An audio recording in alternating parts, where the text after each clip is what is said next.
Hello everyone, welcome to the When at Work podcast. You're with your host Julian Leahy. Today I'm joined by Jenn Donahue and Joe Sprangel.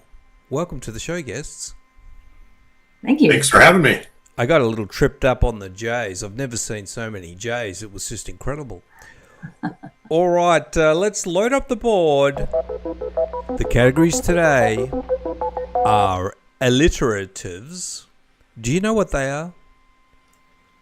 No. Things that start with the first letter, like J. So, yeah, you'll see.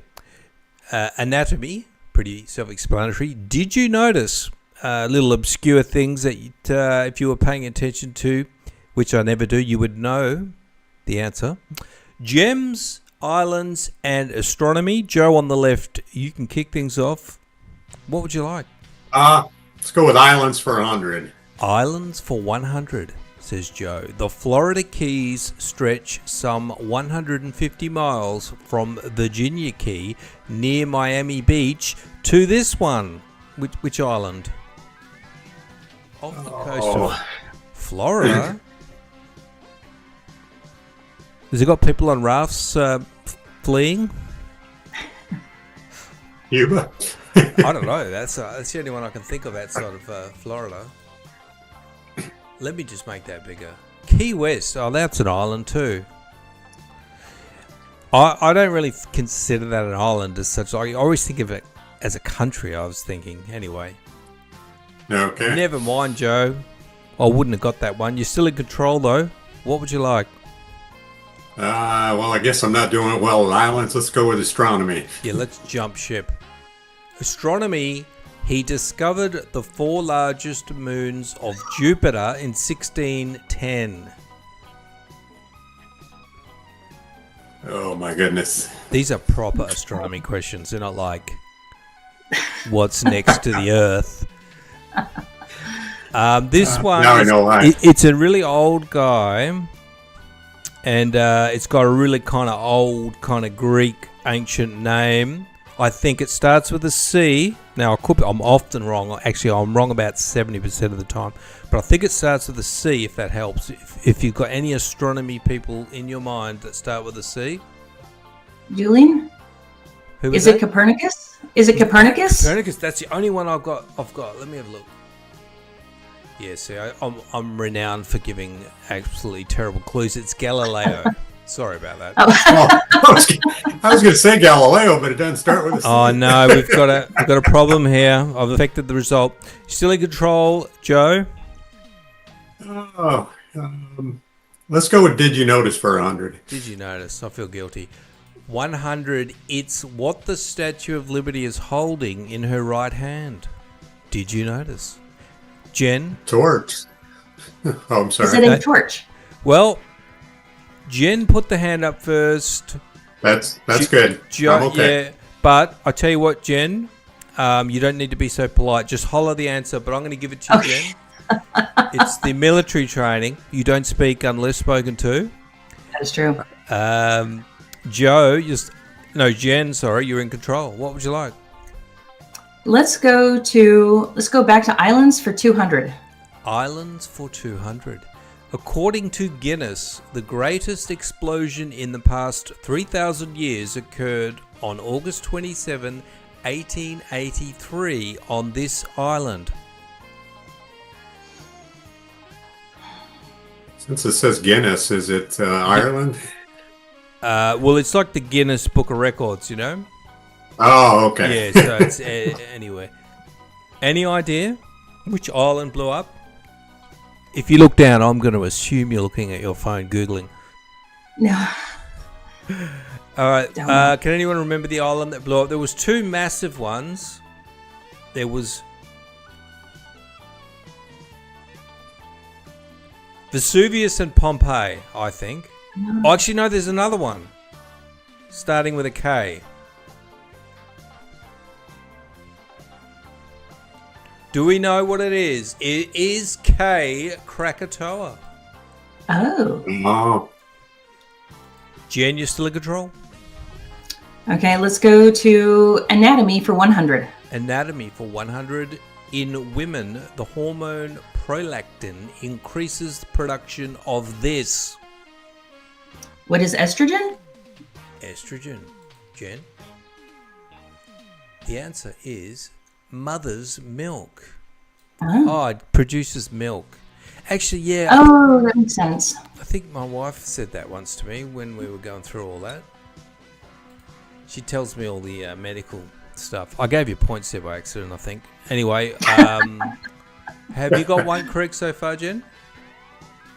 I think I got one of them correct. Okay, I think I've so got. we're all good. I didn't do the wrong button. Jen, you're still in control. Let's try gems for 100. Gems for 100. Varieties of it have included the fire, the white, the black, but not the Buick. Gems. Fire something, white something, black something. What are opals? Opals is correct. Oh, Well done, Jen. You're on 200 and you're in control still. shall we try alliteratives for 100? Alliteratives for 100. Feathered denizen of Sesame Street. What is Big Bird? Big Bird is correct. Well done, Jen. Both starting with a B. That's how that category works. Jen, This is fun. what would you like? Let's go back to alliteratives for 200. Alliteratives for 200.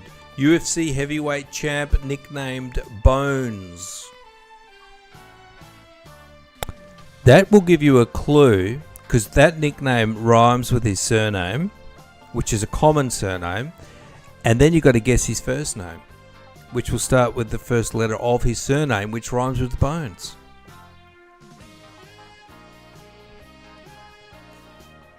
I don't know. I'm gonna get you through to this. What rhymes with Bones is a common surname? Jones? What would be a surname starting with J that's also common? James? Oh, the answer was John Jones, unfortunately. But you almost got there, despite not knowing anything about the UFC. Jen, you're still in control. Wow. Let's go back to anatomy for 200. Anatomy for 200. About 2 inches long at your birth. It ran from your mum's placenta. Oh no, that's 2 foot, is it? I don't know what these non-metric things are. About 2 foot long at your birth. It ran from your mum's placenta to your navel. What is the umbilical cord? It is the umbilical cord. Now, I just want to say something. Is it Jim or John? I've totally forgotten your surname. Yo. Joe. Sorry about that. Joe, I knew you had the answer then, but you were being polite. Yeah. Don't be polite. Holla. Jen has raised in highly competitive environments. She can handle it. She's a superstar, a former captain. Jen, you're still in control. Okay, how about did you notice for 200? Did you notice for 200, inquiring minds know that this is the colour of the letters reading National Enquirer on the cover? Is that even still a thing? A magazine's even a thing? I do think you still see them, so. So what are the colours of the letters reading the National Enquirer?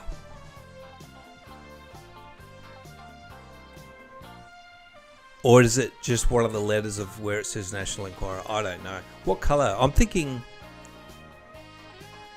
What is red? I was going to say red, but I mean, I'm in Australia and I often get it wrong. Joe, you got it.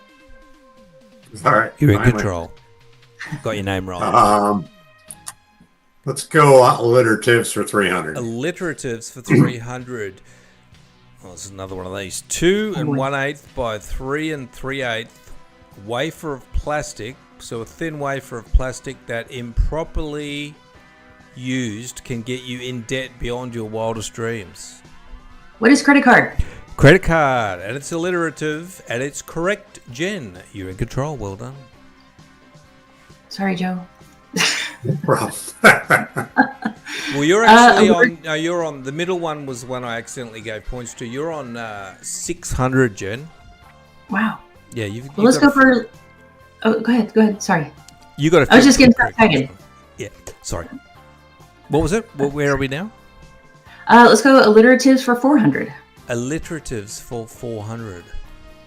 Broadway's one and only 6'6" dancer, choreographer, and director. Now, this is going to be an old question. This one snuck through. I try to get them, any ones that reference people, I make sure that I change them to be up to date. Yeah, I don't know who the heck. This person's probably in the cemetery. Let's have a look. Have you heard of this person? Tommy Tune? Yeah. You have? Would you have got it? It wasn't. As soon as somebody mentions it, it's like, oh yeah, now where I remember that. But yeah. But I'm much older than Jen, so. Well, would you reckon you would have got that just or not with the alliteratives? Maybe. Continuing on, Jen, you're still in control. Okay, how about 500 for alliteratives? 500 alliteratives. The student short that gave him the start. The student short that gave him his start was called Amblin. Very famous director. Studios are called Amblin Studios. Steven Spielberg. Joe, I knew you had it. Finally. You had it 5 seconds ago and you're being polite again. You're in control, Joe. Let's go with Did You Notice for 300. Did you notice for 300 number of bends in a standard paperclip? What is 4? Jen, do you want to have a guess? What is 6? The answer is 3.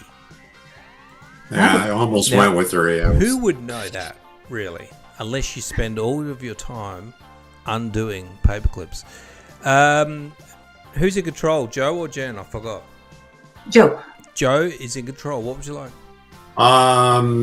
Islands for 300. Islands for 300. Most of this Scandinavian countries' people live on islands. Scandinavian country. Okay, so you got Norway, Finland, is Sweden Scandinavian, I think. Mm-hmm. One of those. What is Denmark? It's got lots of islands. Jen, did you get around there on the boat? What about what is Denmark? Oh, I forgot Denmark. And Jen is correct, Captain Jen. Well done. You're in control. Let's go back to islands for 400.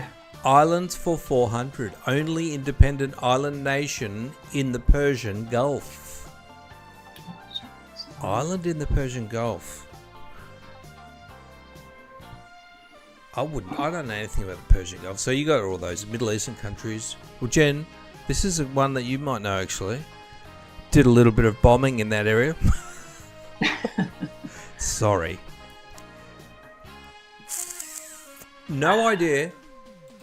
The answer is Bahrain. It's an island, apparently. Okay. Who knew? Jen, I think you're in control. Might as well go islands for 500. Islands for 500. After Britain relocated all the inhabitants, the US built a naval base on this Indian Ocean island. Jen, you're going to get demoted to corporal if you don't get this. What is Diego Garcia? Is correct. Well done, Jen. Whew. Well, my husband was stationed there, so I had to know that one. So your husband's in the Navy as well. Wow. You guys, I bet you guys have a very tidy fridge. Yes. Not like mine. Astronomy for 200. Astronomy for 200. It's thought Egyptians used this Big Dipper constellation to set compass bearings of the pyramids. So what's the Big Dipper called? What is Ursa Major? Is correct. Well done. Joe's starting to think this is all rigged Navy type question. No. Jen, you're in control and on fire. You're on 1,800 points. Joe's on 700, still winnable. Astronomy for 300, please. Astronomy for 300. You're going to say, what is my selection? No. This giant moon of Saturn is larger than the planet Mercury. The big moon on Saturn. I think my kids won't know this one because they do all this. Giant moon. I think I'm going to know it when I see it. I don't know the answer. Titan. No, I didn't know that at all. Is that what Titan is? Jen, what would you like? Astronomy for 400. Astronomy for 400. The name of this star in Orion is from the Arabic for the giant's armpit.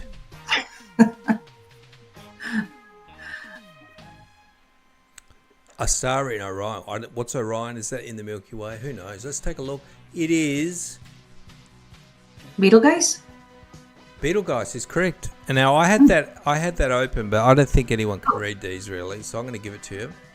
Oh, no. Don't give it to me. I was reading it, so... Oh, you cheated? You're admitting to it? So that's obviously what Betelgeuse is named for as well. Interesting. See, I only know things from dumb things like movies. Jen, you're still in control. Okay, let's go ahead and finish out astronomy. Astronomy for 500. 18th century Frenchman whose catalogue of fuzzy objects given M numbers is still used today. See, this is a real astronomy question as well. You'd know this if you went to uni and studied astronomy. Not astrology, sorry. Astrology people don't study. The answer is Charles Messler. Messler? All right, we'll do 2 more questions to wrap it up. Jen, what would you like? Try gems for 200. Gems for 200. Color of a peridot. Peridot. Perry. I think Perry is white. Green. Once again, I'm not. About 3 from 3 from bad clues. Jen, what would you like? Did you notice for 400? Did you notice 400 what colours are in the Australian flag? What is... Red, white, and blue. Yeah. Joe, I like it. Just get after it. And it's also the American one and also the England one. Yeah. Isn't it pathetic that we still have the Union English flag in ours? I think it is. It's a big controversy down here. I think we should kick it off. Put something else there. Kangaroo or something. Joe, what would you like? Well, let's go with Did You Notice for 500, I Did guess. you notice for 500 in the classic MGM logo, the frame around the lion is made of this. MGM Studios, the frame around the lion is made of this. What is a film reel? Jen, you're too good. You got it. Wrap things up there. Jen's the winner. 2,100. Yeah. Versus Congrats, Joe Jen. on 1,100. Joe, that would be a winning score on any other day. But not today. Well done. Thanks for playing. Trying to turn off all the sound effects. All right, Joe, tell us a bit about what you're up to with Emmanuel Strategic Sustainability. What's that all about? So my focus is on helping organizations with strategy and working as a facilitator where I don't come in to tell them what to do, but I help guide them through the process and help them to bring out the best of their organization to understand. And a lot of it's done from a positive perspective. So what are the strengths of the organization? What are the opportunities that are out there?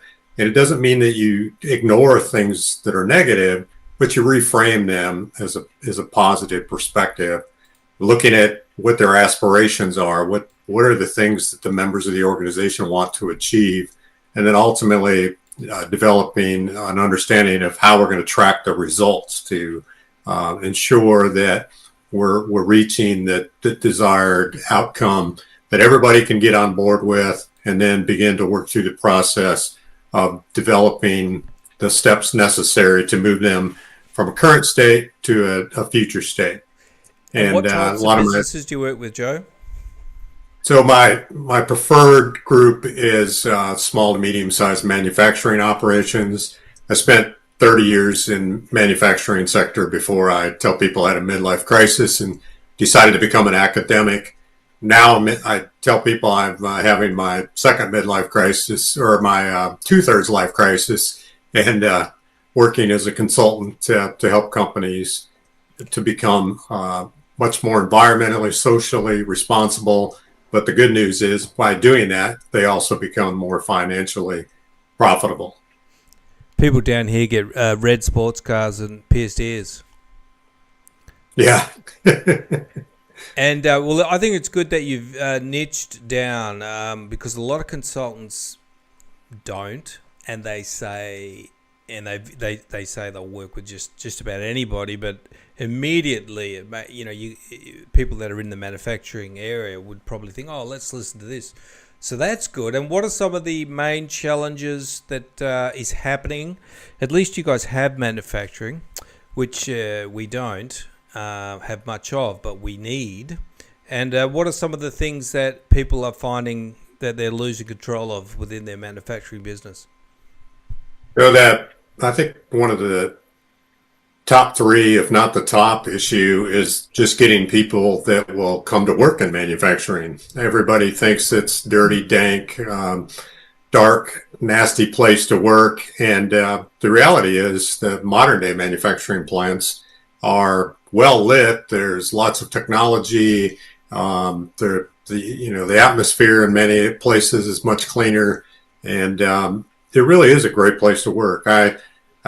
Having started out in manufacturing, one of the key benefits for me was that it paid for all of my education for 4 different degrees. But the other thing, it's just, a lot of my work was in engineering, and so coming up with new processes, problem solving, that sort of thing was always enjoyable. I then moved into plant manager role, and it was just a lot of fun to take a group of people and to get them excited about the work they were doing, treating them right, giving them the latitude to do their job the way they want to do it, and but also giving them accountability. And just the last plant that I was at, I turned that plant around by just focusing on what they were doing right, and it was amazing. All the negative things went away. So the plant had not been making what they call the production rate. So, if you're supposed to make 100 pieces an hour, they were making less than that. By the time 6 months after I started just focusing on what they were doing right, I had people running to my office or stopping me in the plant, just grinning from ear to ear because we made rate today. And it was like, it was so rewarding and gratifying to see that if you do treat people with the respect they deserve and give them the tools they need in order to be able to do the job, they want to do good work for the organization. And so that kind of led into the work that I did in writing a book that developed a framework to help organizations move from the current state to a desired future state that's focused on being a human-centered organization. Yeah, it's a lot of it is like psychology, like something's wrong. Everybody's being told they're not doing the right thing. Everyone gets into this negative space, and the whole culture of the place goes down. And you can just sort of, just like the story you said, you can change things by and delivering the message that way as well. People don't like to be told what they're doing wrong, do they? And that's there's that book I read a long time ago, How to Win Friends and Influence People, talks about that a lot. This is a really great book, and if you want people to do something, let's work on what they're doing right, give them a bit of a compliment, show them you understand. Well, that's really, really cool. The only type of manufacturing I'm familiar with is actually from a brewery, funnily enough. It sounds like an Australian stereotype, but one of the good things I noticed in that industry is there's opportunities. They employ people who are on the floor and into management roles and things. Is that something that you find in the manufacturing companies you work with? Yeah, so I started out as a machine laborer, so, cleaning machines is the nastiest job in the place, and eventually I worked my way up to running and not that particular plant, but the plant that I ended up, 3 plants actually in the end that I was a plant manager. So that's one of the other nice things about it is there's great opportunity for the ability to develop a career that's really rewarding and worthwhile, and be able to move up the ladder to whatever level you want to achieve. And your book is called Humanist Manufacturing. Do you want to tell us a bit about that? Yeah, so in the book, I developed a framework that, as I mentioned before, I saw all kinds of books on individual topics, but I didn't see a book that took a company from an A to Z approach to, I'm here today, I want to be somewhere different in 4 years. And so the framework itself, it starts out with humanist commitment. So what we're looking for is altruism. So people are doing things for the right reason. Environmentalism, we're protecting the planet that we live on, critical thinking and problem solving, and just a lot of common sense things. And then the first step is the leaders themselves, kind of evaluating their current capability and what is their knowledge base and what could they be doing different. So a lot of the success in organizations is to have a compelling purpose. Well, is the owner or leaders, drive to make more profit? Well, that's not going to be very compelling to the rest of the organization. But if they can do something to help better the community in which they live, people buy into that, and they love to be able to help those that are less fortunate than themselves. It then looks at developing internal operations to a level where people can be successful. In many organizations, the leaders blame the employees, but often it's the fact that the leadership or the owners of the company haven't put them in a position where they can be successful. And all of this is around being very employee-centric. Richard Branson, the Virgin Airlines founder and Virgin Companies, he's really championing the fact that we really have to take great care of our employees. And as I mentioned earlier, by doing that myself, I saw the really positive results that come out of that. And if you take good care of your employees, everything else goes so much better. Your customers are happier because they're dealing with people that enjoy their jobs. And just, there's no stakeholder that isn't better served if you have happy employees. Yeah. And then part of what I champion as well is having a positive external impact. So one of the ways they can do that is to, for example, hire people that are disadvantaged population. So maybe people that are neurodiverse that, have an 85% unemployment rate, people with disabilities, and returning citizens, so people that have been previously incarcerated. So all of this is ways to bring people that are having challenges in to fill this massive employment gap that's happening in manufacturing. And then it ends up with the last phase of the framework is the strategy planning and change management process. So now that you've done all the work before this to get a really strong understanding of what it means to be a humanist organization, then you can begin to put things in place to transform your company. Interesting. And all of this stuff's very important now because the new generation of people are not really going to accept some of the ways that we treat employees, and you want to get in front of this change and maybe read Humanist Manufacturing by Dr. Joe. Thanks for coming on, Joe, and talking about all Thank of that. you. Should have called you Dr. Joe from the beginning. I was calling Not a problem. Captain Jenn. All right, Jenn, tell us a little bit about your story. Being a captain in the Navy is no joke. How did that come about? After 27 years is really how it came about. So as a United States Navy captain, there's really only about 3% of naval officers that are able to get to that rank. But it all started, back in 1996, whenever I joined the Navy. And I really wanted to get out. I wanted to see the world. I wanted to experience some amazing cultures. I grew up out in West Texas, and there's like nothing in West Texas. And I just had to get out and I had to see the world. And the Navy afforded me the ability to do that. So I stuck with it. I am an engineer. I'm like an engineer's engineer. I've been engineering since I was a kid. And that's what I did for the Navy. Went out into the middle of deserts. I built bases. We had convoys. We drilled water wells. We did all of the different things. But that's really what I did.